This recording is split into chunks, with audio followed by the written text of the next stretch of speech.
여기서 생각해 볼 게 이런 거예요. 뭐냐? 산상수훈에 보면 우리의 신앙생활은 집을 짓는 거라고 하는데 어떻게 지으면 반석에 짓고 어떻게 지으면 모래 위에 짓는데요. 그래서 어떤 어려움이 닥칠 때 반석의 집은 견고하지만 모래 위에 지은 집은 완전히 무너진다 되어 있거든요. 그러면 이 산상수훈에 보면 어느 게 반석 위에 지었고 어느 게 모래 위에 지었냐는 분명히 나와요. 말씀을 듣고 행하는 자는 반석에 집을 지었다 그랬어요. 말씀을 듣고 행하지 않는 자는 모래 위에 집을 지었다는 거죠. 그러니까 말씀을 여러분 들으셨어요. 말씀을 듣고 감동이 왔어요. 근데 순종을 안 하면 여러분 어떻게 살고 있는 거예요? 모래 위에 집을 짓고 살고 있는 거예요. 어느 순간이 되면 무너져요. 오늘 설교 뒷부분에 베라 얘기를 하면서 제가 그 얘기를 하려고 해요.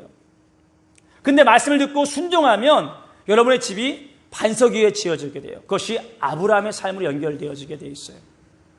자, 그러면 오늘 한번 적용해 봅시다. 따라합시다. 교회도 바벨탑이 될 수 있습니다. 무슨 의미일까요? 자, 예를 들어 우리 교회가 하나님의 은혜 가운데 많이 부흥했어요. 교회를 크게 지었어요. 높고 크고 아름답게 화려하게 지은 다음에 은근히 내 마음속에 우월감이 생겨요. 목사의 마음이 야, 우리 교회 이렇게 커 이러면서 내가 우월감이 생겨. 어깨가 올라가. 그리고 주변에 건물이 작은 교회를 보면서 약간 내려보기 시작해. 그러면 내가 지은 교회, 내가 섬기는 교회가 뭐가 되는 거예요? 바벨탑이 되는 거예요. 여러분이 다니는 교회, 우리 함께 하늘교회 섬기다 교회가 하나님의 성장되어서 일을 딱 하는데 옆에 작은 교회를 다니는 성도를 만났어요. 나도 왜 그 성도를 약간 내려보게 되고 내가 우월감을 갖게 된다? 여러분이 섬기는 교회가 바벨탑이 되는 거예요. 이런 일이 있을까요? 없을까요? 실질적으로 많아요. 내가 다니는 교회의 규모가 크고 나름대로 유명하면 내가 거기서 우월감을 가져서 지역의 작은 개척교회를 보면 은근히 무시하고 낮춰보는 경우가 생길 수도 있어요.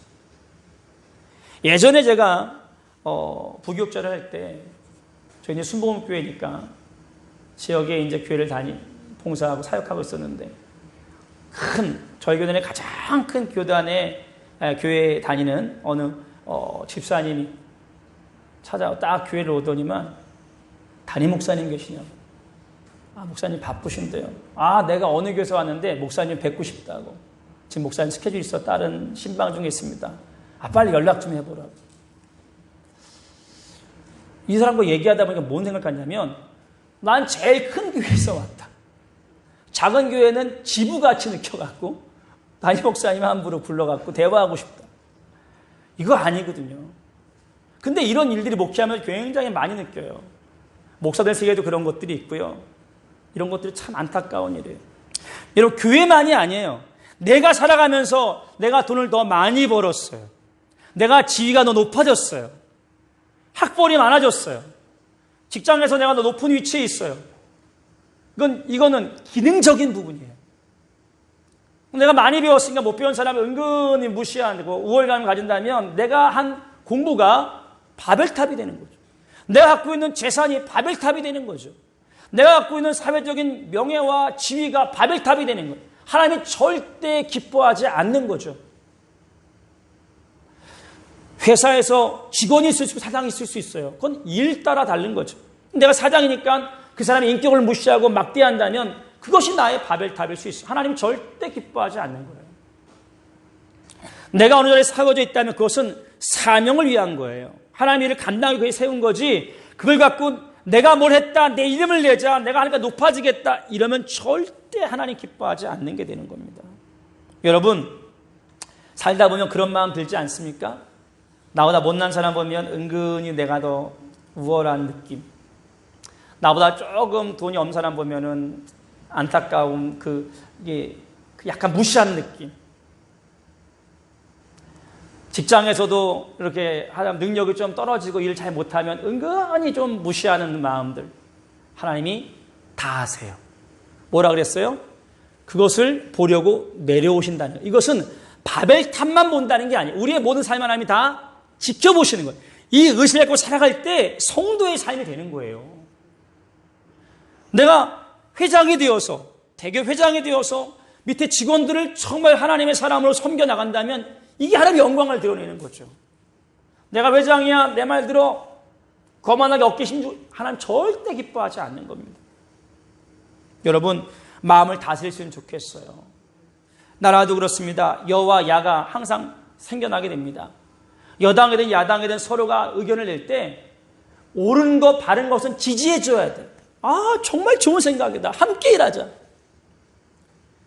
서로가 같은 마음을 가져야 되죠. 이쪽에서 하는 얘기는 무조건 반대하고 저쪽에는 무조건 반대하는 이런 식의 것은 정말 기쁘지 않아요. 근본이 뭡니까? 우리가 높아지고 우리의 탑을 쌓고 우리만 높다는, 옳다는 얘기, 이건 안 좋은 거예요. 여러분, 기도하시길 바랍니다. 서로가 서로를 배려할 수 있는 아름다운 사회가 될 수 있도록. 그것은 나부터 시작돼. 나부터.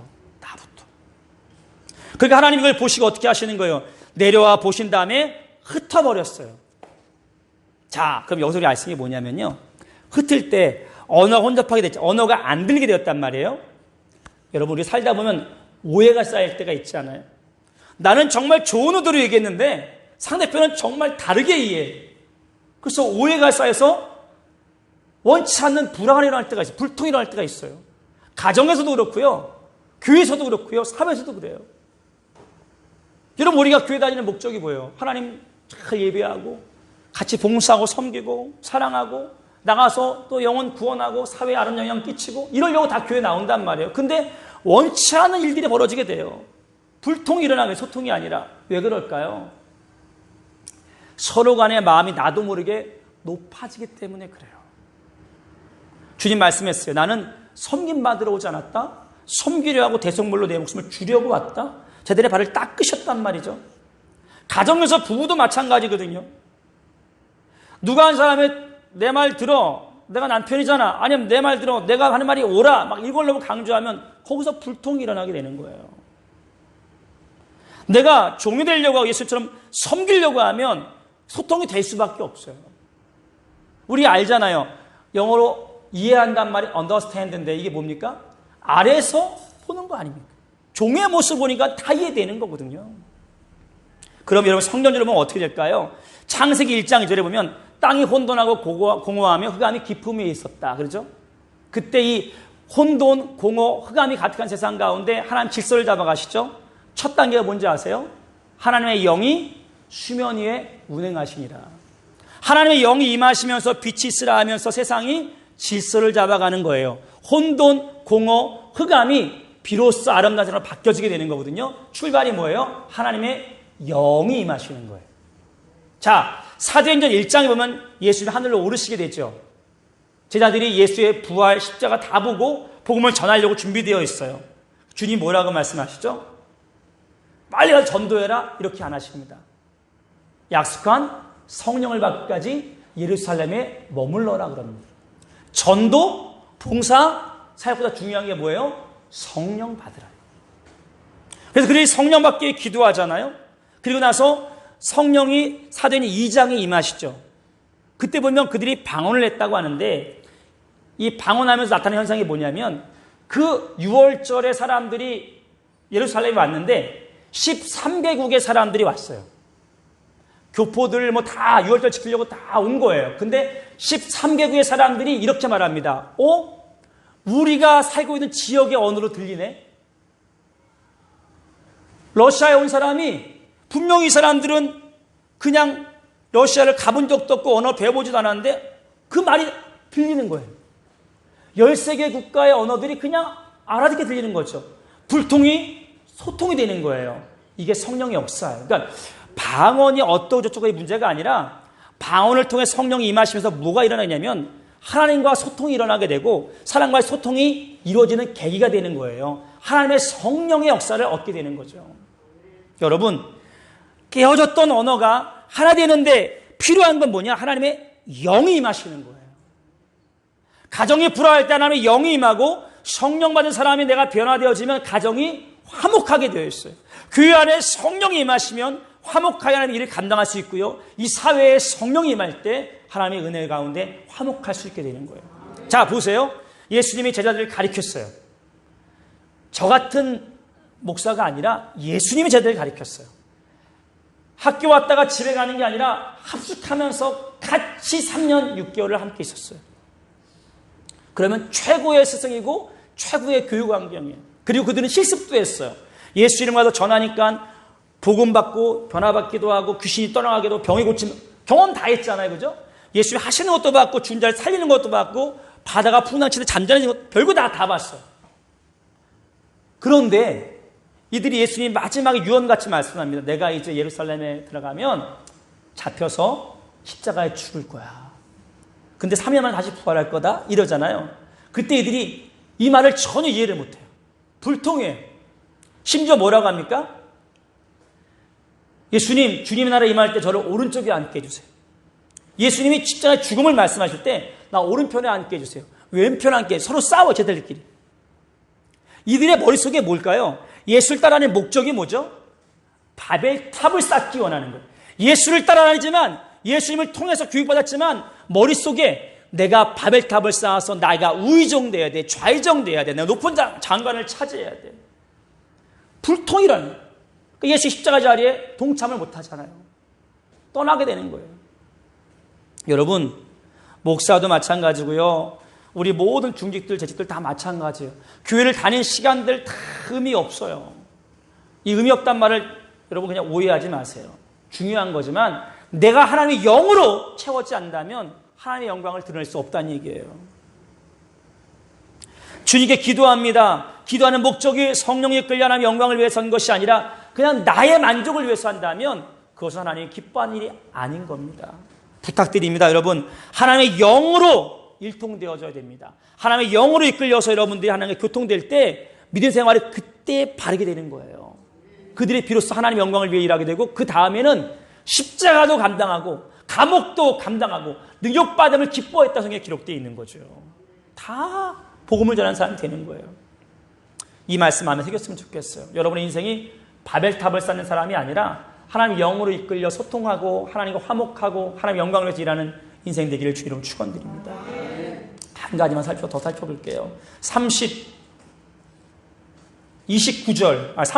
읽어볼게요. 31절 읽어봅니다. 31절 데라가 그 아들 아브라함과 하란의 아들인 그의 손자 롯과 그의 며느리 아브라함의 아내 사레를 데리고 갈대아인의 우를 떠나 가나안 땅으로 가고자 하더니 하란에 이르러 거기 거류하였으며. 아멘.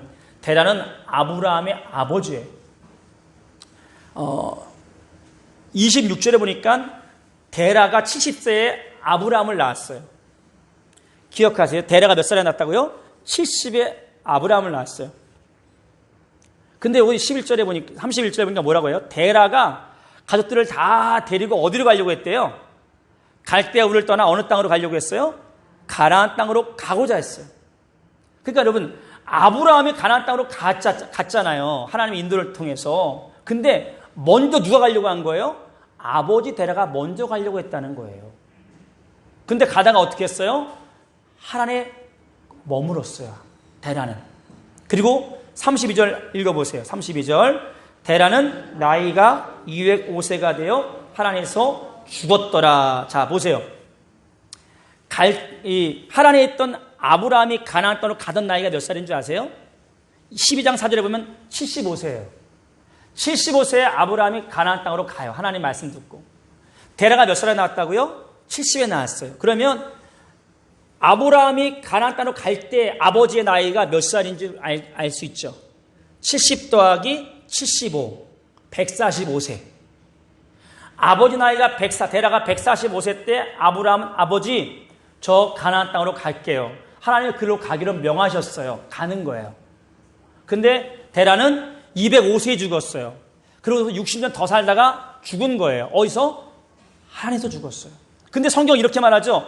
데라가 먼저 가려고 했다고요. 31절이면 주체가 데라예요. 데라가 그들을 데리고 떠나 가려고 하더니 주체가 데라예요. 아버지예요. 그러니까 성경에 보면 정확히 데라가 하나님의 말씀을 받았는지 안 받았는지 안 나와요. 그래서 한번 양보해서 아브라함이 하나님의 말씀을 받았고 아브라함이 아버지 데라가 얘기해서 데라가 동의해서 그래 하나님이 말씀하시면 그렇게 하자라고 아마 출발했다고 양보한다고 쳐도 어쨌든 데라는 하나님의 말씀을 인정했고 가나안으로 가려고 했던 거죠. 그런데 가다가 중간에 하란에서 멈춘 거예요. 여러 이유가 있겠죠. 왜? 하란은 좋은 땅이에요. 풍요로운 땅이에요. 아주 괜찮아요. 그리고 아마 나이가 있어서 내가 이제 나이가 많이 오고 힘들다, 아브라함 여기 그냥 살자 이러실 수 있죠. 여러 요인이 있어요. 근데 성경에 기록되어 있지 않지만 여러 요인을 뒤로하고 아브라함은 끝까지 가나안으로 갔어요. 데라는 중간에 멈췄어요. 아직 60년 더 살 수 있는데. 여러분, 저는 여기서 정말 중요한 걸 느껴요. 데라는 말씀을 붙잡았어요. 가려고 했어요. 근데 가다가 중도에 포기했어요. 하차했어요. 그래서 하란에서 죽었어요. 그래서 믿음의 조상은 아브라함, 이삭, 야곱, 요셉 이렇게 되잖아요. 만약에 데라가 아브라함을 통해 들은 말씀이든지 아니면 자기가 직접 말씀 들었던지 간에 가나안 땅으로 갔다면 좀 달라질 수 있었겠죠. 데라, 아브라함, 이삭 이렇게 할 수도 있었을 거예요. 여러분, 여기서 생각해 봐야 됩니다. 우리가 데라 같은 인생을 살면 절대 안 됩니다. 데라도 가나안 땅으로 가고자 하더니 해서 갈대아 우르를 지나서 집 다 옮기고 애써 수고를 했어요. 그러나 중간에 멈춘 거예요. 거기서 죽었어요. 여러분, 우리와 같이 믿음 생활하는 사람들이 끝까지 가나안 가지 못하고 하란에 머무는 사람들이 있어요, 없어요? 많아요. 신천지에 빠지기도 하고 여러 일 때문에 믿음을 버리기도 하고 그래서 가나안 땅으로 아브라함처럼 끝까지 가지 못하고 그래서 하나님의 은혜 가운데 정말 믿음의 조상이 되지 못하고 축복의 사람 되지 못하고 그냥 살다 죽는 사람들이 생겨요. 하나님의 영광을 드러내지 못한 거죠. 차이가 뭘까요? 아브라함은 하나님의 말씀을 붙잡았어요. 끝까지 하나님의 말씀 자기의 비전이었어요. 그러니까 그 길을 향해 끝까지 나가는 거예요. 이게 아브라함의 모습. 말씀을 받고 끝까지 완수해서 반석에 집을 지은 사람의 모습이 되는 거예요. 데라는 말씀 받았어요. 가다가 중간에 믿음으로 순종하지 못한 거죠. 그러니까 어떻게 됐어요? 하나님에 머물고 죽었더라예요. 죽었더라. 여러분, 이 11장의 족보는요. 앞에 족보를 보면 이렇게 나왔어요. 낳고 죽었다, 낳고 죽었다. 근데 11장을 보게 되면요. 낳았다, 낳았다, 낳았다로 끝나요. 죽었다고 안 나와요. 근데 죽었다고 나온 사람이 딱 둘이에요. 데라의 아들.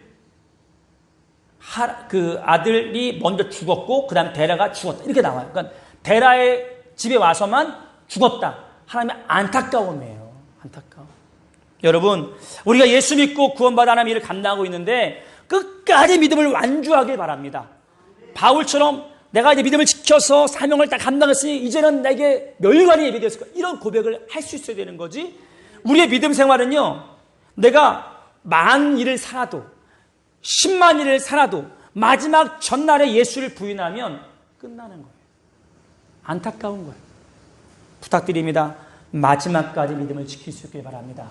완주하셔야 됩니다. 완주해요.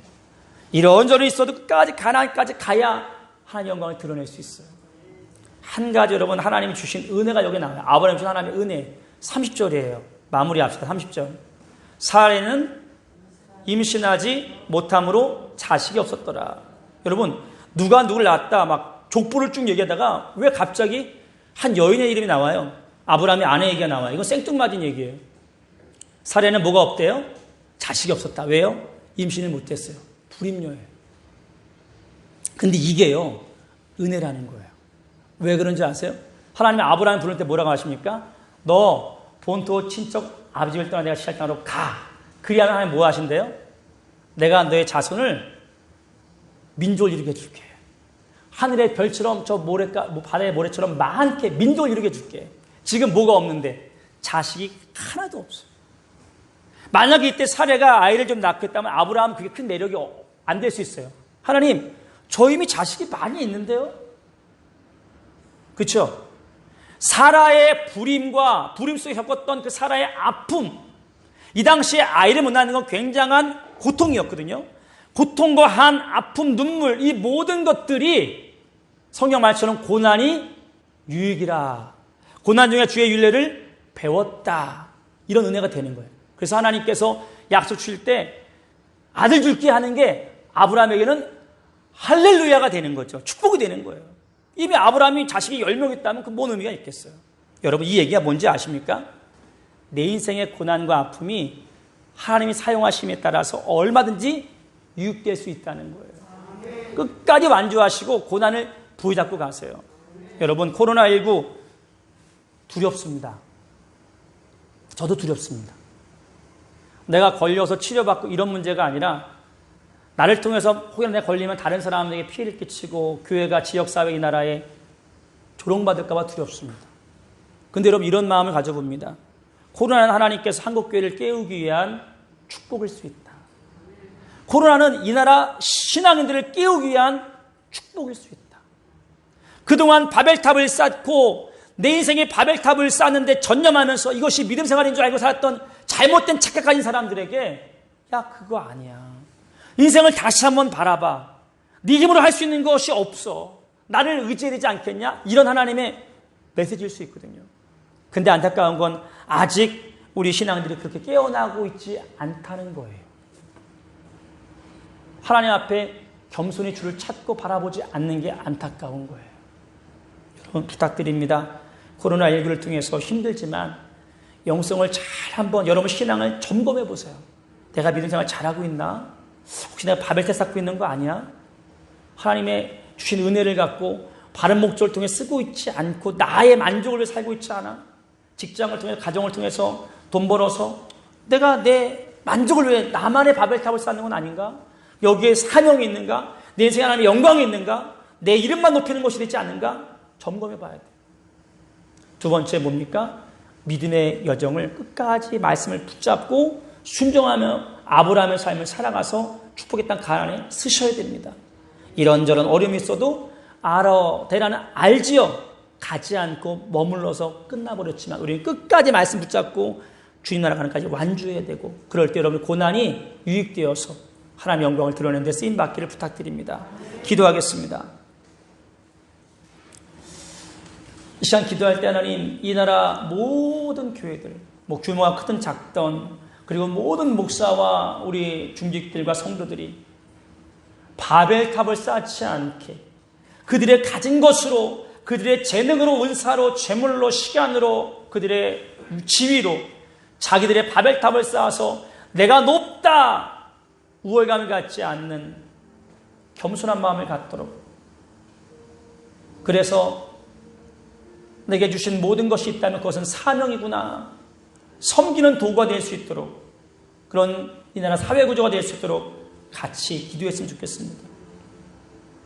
그리고 우리가 하나님 믿음을 가는 여정 속에서 코로나를 만나기도 하고 또 사건을 만나기도 하고 여러 가지 문제를 만나기도 하지만 믿음 붙잡고 끝까지 주님 바라보며 나갈 때 하나님이 나를 가나안 땅에 서게 하시고 나를 통해서 믿음의 조상을 아브라함처럼 만들어서 나의 후대들을 다 하나님의 영광 가운데 쓰인 믿음의 가문 되어지길 원하며 기도할 수 있길 바라고요. 하나님, 내 인생에 사라와 같은 아픔이 있는데 그 아픔도 선하게, 고난도 선하게 바꿔주셔서 복이 되게 해달라고 함께 기도했으면 좋겠습니다.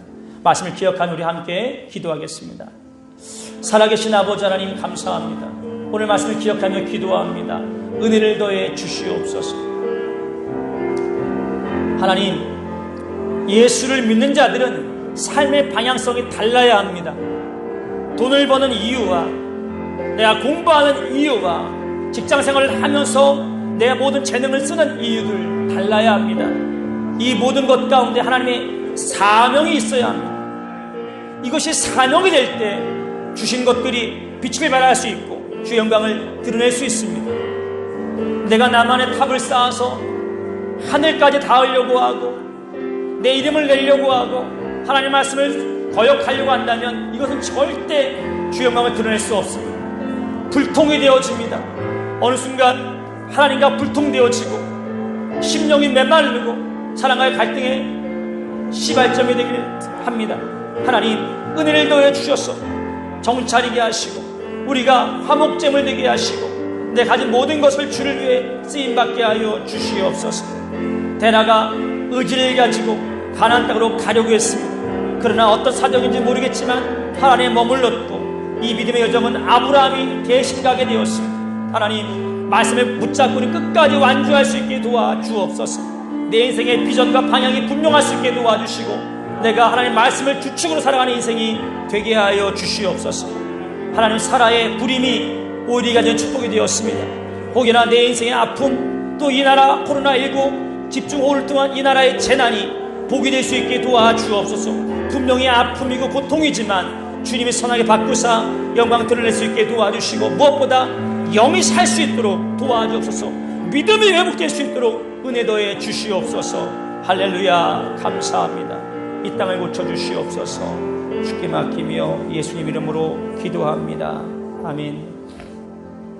하나님, 이 사회는 갑과 을이 존재합니다. 그래서 갑이 을을 무시하며 자기 마음대로 살아가면서 이 땅을 계급사회로 만들어가는 부조리가 있게 되었습니다. 공부를 하는 목적, 돈을 버는 목적, 일을 하는 목적이 더 높은 갑이 되기 위한 그런 사회가 이 한국 사회에 만연해 있습니다. 그러나 예수님의 사람들은 내가 하는 모든 일과 학업과 삶에 하나님의 영광과 섬김과 꿈과 비전이 담겨 있음을 잊지 않게 하여 주옵소서. 그동안은 믿는 사람들도 높은 자리에 올라가면 똑같이 행동할 때가 많았고, 그래서 그것이 그들 자신의 바벨이 되고 바벨탑이 되어 영원 가릴 때가 많았습니다. 교회 안에서도 목사들도 우리 믿음의 사람들도 그런 모습을 따라 살면서 주의 영광을 가리며 하나님 마음을 아프게 할 때가 많았음을 보게 됩니다. 그리하여 이 사회와 교회가 불통이 되고 하나님과 교회가 불통이 되며 영이 하나님과 교통을 상실하여 메말른 심령들이 되어가고 있습니다. 아버지, 우리 영을 깨워주시고 이제 우리가 인생 속에 바벨을 짓는 것이 아니라 주님을 기뻐하는데 올바르게 사명 감당하는 인생이 되게 하여 주시옵소서. 데라가 하나님의 말씀을 붙잡고 가나안 땅으로 가려고 의지를 다해 움직였습니다.